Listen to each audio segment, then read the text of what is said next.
Time frame. David said, teach us to number. He said, teach me to number my days.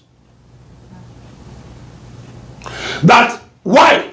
That I might apply my heart to wisdom. The older you become, the faster you are numbering your days. By June, I'm going to be 60. And sincerely, if there was a way of making God to alter the time, I will beg him to take 20 years out of my life. Just bring it down. Those of you who want to be older than me can become older. Am I talking to somebody today? And I'm not trying to do too many things. But I'm just conscious of that little thing. There's just out of the whole world. God has given people different things to do.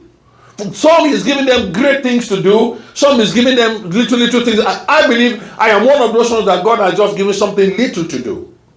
And my main concern is, God, help me to just do that little thing, at least to have that satisfaction that I did it and I finished it. That's what is important to me. It's not like I want to measure myself with another person. No, I'm just conscious of, at the end of the day, the Lord can say, hey, what I asked you to do, you did it. Isn't that what matters? Yes. That's my concern. And I'm just saying, when was I born? Wasn't it yesterday? It seems that. Wasn't it yesterday I was born? Wasn't too long ago. I remember some time ago when they would tell me, you are just 20 years old. And I would say, no, I'm not 20, I'm 21.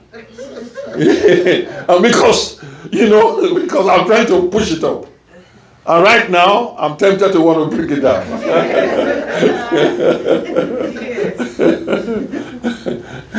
Are you still here today? Yeah.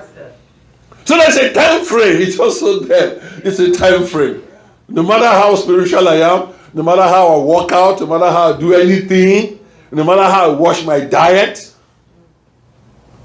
I'm not going to live for 120 years. No. It's a space of time. Space of time. So Jesus Christ said, I must walk the works of him that sent me, whilst it is day. That day means whilst I have the what? Opportunity. There's still some traveling I'm going to do. There's still some cities and places I still need to take the word of God. And when I start again, I hope you support me. Because there's a race I must run. There's a victory I must win. Am I talking to somebody today? Yes. Yeah. So why this day? Why's I had up? Because a night coming. He said, Joshua wasn't talking about physical night. He was talking about the time when I'm no longer going to be here. Because once I'm no longer here, I can't do them anymore. Okay, is there a night in your life? Yes, when you are dead, that is your night. You can't walk again. It doesn't matter if we bring all the pastors to pray at your funeral. The prayers are not going to work. Most of the prayers prayed in funerals don't work.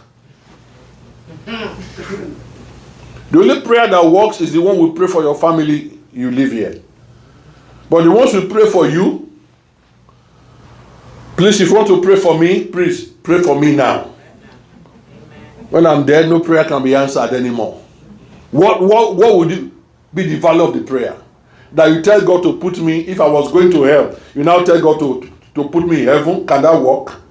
No, it's late. It's late. Come on, are you still here today? Yeah, it's late. Then every year you carry a flower and go and put it by the ground. Say, Lord, let him have peace in heaven. No, it's not working.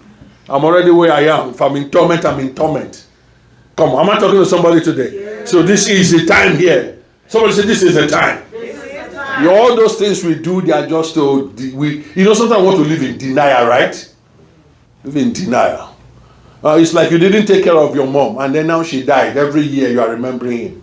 You are remembering her. I'm wasting your time. Remember your mother today.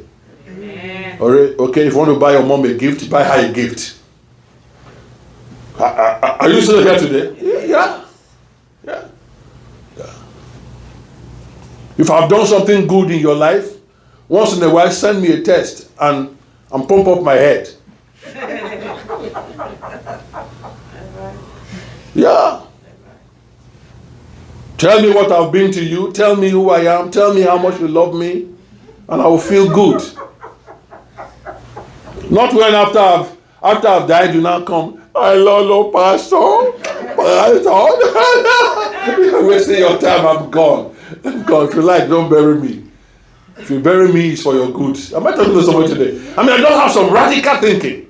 Okay, just assume that I'm in a house, I die, they don't bury me. Is it my trouble? I'll just decompose. My body will be smelly. You can't live in the house anymore. So when we bury people, we bury them for our own sakes. We put them far away into the ground so they will not smell. Am I talking to somebody today? Come on. What kind of pastor is this? The truth.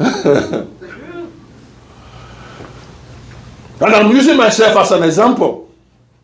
Let's appreciate one another. All right? Yeah? Have you seen something about Brother Charles that you like? Once in a while, send him a text. But be careful. Be careful so that his girlfriend won't see it and think that you are toasting him.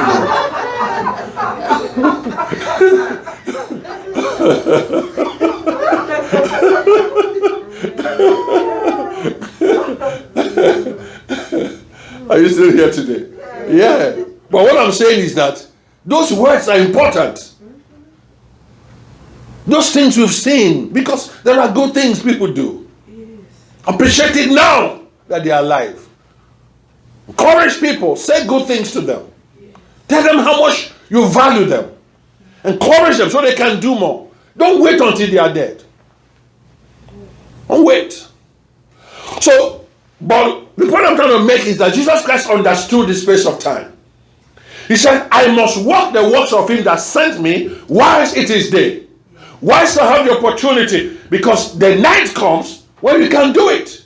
He knew that the privileges are not forever. So now I have to do it. He was maximizing time. So when you know what God wants you to do, it's not forever. If you want to write a book, write it now. You want to encourage somebody, do it now.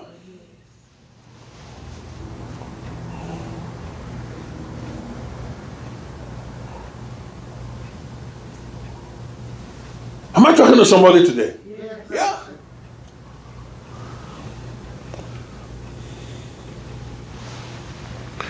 Because the night comes whilst when no man can walk. As long as I'm in the world, I am the light of the world. Take note of that. That's very powerful. What does that mean? Oh my God. Oh my God. Somebody just shake your head like this. Yeah. I just love Jesus. He said, for as long as I am in the world. It's like Kaya saying, as long as I am in more ministries, this is who I am. It is important that you know your place. You know what Paul said? Paul said, I magnify my office. Are you here today? Yes. Paul said, I magnify my office. You know that story about the trees in the Bible, right? That parable about the trees. When all the trees came together and then they were looking for a tree that will become king over them. Isn't that an exaltation? Yeah. Isn't that a promotion? Yeah. Isn't that an elevation? Yeah. Isn't that a presidential role? Yeah. It's like in America. They just come to you in Alabama and say, now we have agreed that we want you to be the president of America. If you tell any person, is there somebody in your family that will tell you not to be a president? When they tell you it is a done deal, all you need to do is accept. And the next day, I, your pastor, I will be the first to encourage you. Because I know what that means. You know, Apostoleko is a pastor of President so-and-so. That alone, my position is elevated. Those who don't even like me will become members of my church. Because they will need some recommendations. And they will come. They won't tell me they came for recommendation. They'll just come. They'll say, Pastor, I was sleeping in the night and the Lord told me this is my church now.